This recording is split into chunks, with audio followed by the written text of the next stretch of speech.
Good day to all of you. This is Joel here, and today this video is specially made for parents who are interested in teaching their kids. What happens is the parent has no idea of how to get them into the practice. Like a student wants to practice at home, and the parent has no idea of what they need to practice. All they just say is, "Okay, go practice," and the student, since they don't know how well they understood, they don't practice that well. So it's always good that the music teacher, whatever he teaches, it's good that the parent also have a note of what they need to practice. Like here in this lesson, I'm going to teach you the basics of music. It talks about a lot of rhythm and the melody. So this could give you a good idea of what music is, and so that you could help your kids practice. Thank you so much.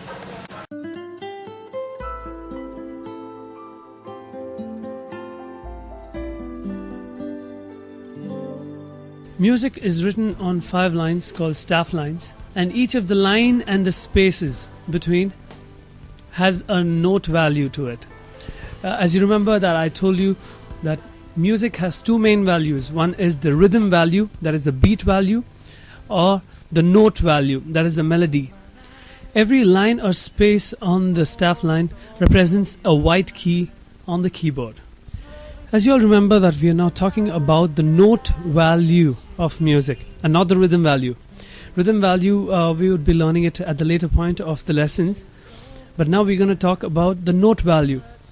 And there are 2 main things that we need to know. One is the bass, which goes very low, just like this on the piano.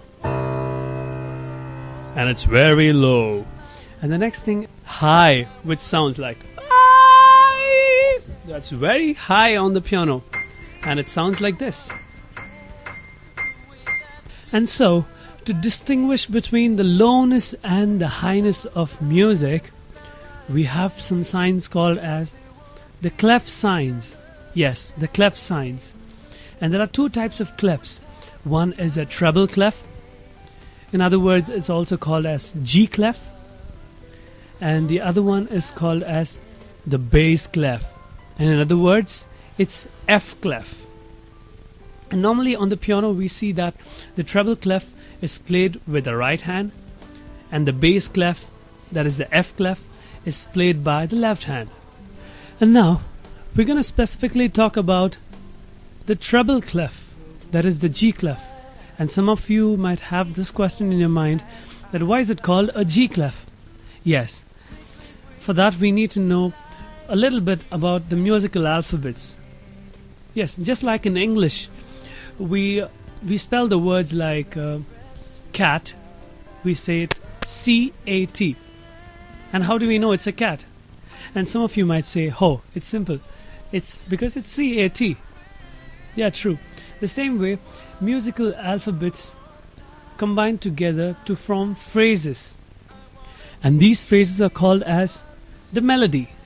Now coming to the musical alphabets, these are the musical alphabets. We have 7 of them, and that is A, B, C, D, E, F, and G. And after G, guess what? It's A again. And on it goes A, B, C, D, E, F, G, and again A, B, C, D, E, F, G.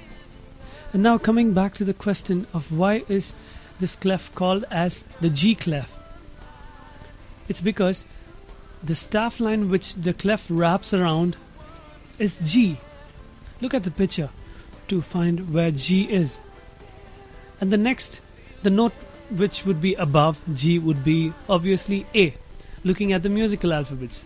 And the next one would be B, and the next one is on, it's C, D, E, F, G, again coming back to A.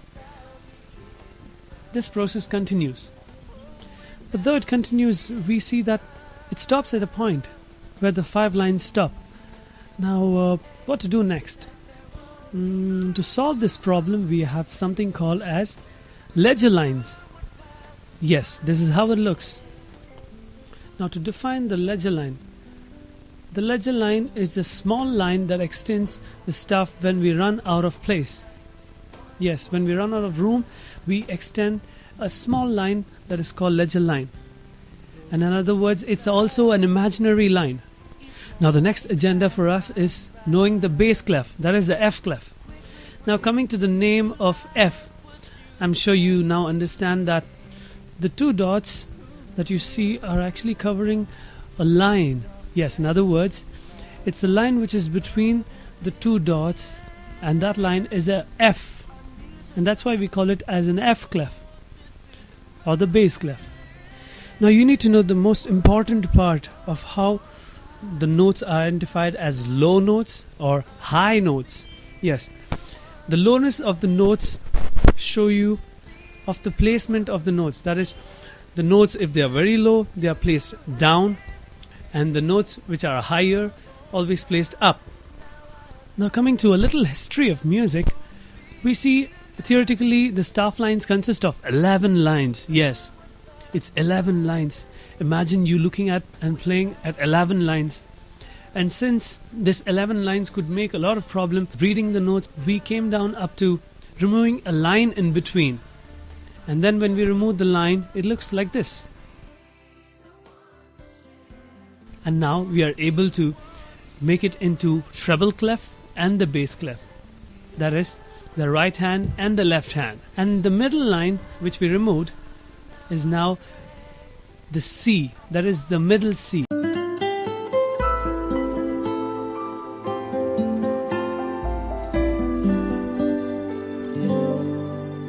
And now coming to the lesson 2, that is the note duration. Here we're going to talk about the second important aspect, what we previously talked about. Remember we spoke about the note value and the time value of the music? Coming to the time value, that is the note duration. If we see a note which looks like a circle, it is a whole note, and it gets 4 counts to it. That is, you play the note and hold it for 4 counts, and it sounds like this: 1, 2, 3, 4. You don't play it like this, 1, 2, 3, 4, but rather you hold the note until 4 counts. That is 1, 2, 3, 4. And now, looking at the next one, if you see a note which looks like a circle again and has got a stem to it, a line on top, and then this note would get 2 counts, and it sounds like this: 1, 2, 1, 2, 1, 2, 1, 2. And it never sounds like this: 1, 2, 1, 2, 1, 2. No, it's not played separately, but it's held for 2 counts: 1, 2. And if you see the same note which is like a circle and has got a stem and which is colored inside, gets 1 count, and it sounds like this: 1, 1, 1, 1, 1. And you see a note which is like a circle and has a stem, which is like a circle and has a stem and also has got a flag. These notes are played like this, a little more faster: 1 and 2 and 3 and 4 and 1 and 2 and 3 and 4 and... I'm saying it 1 and 2 and 3 and 4 and, where we have 8 notes joined together.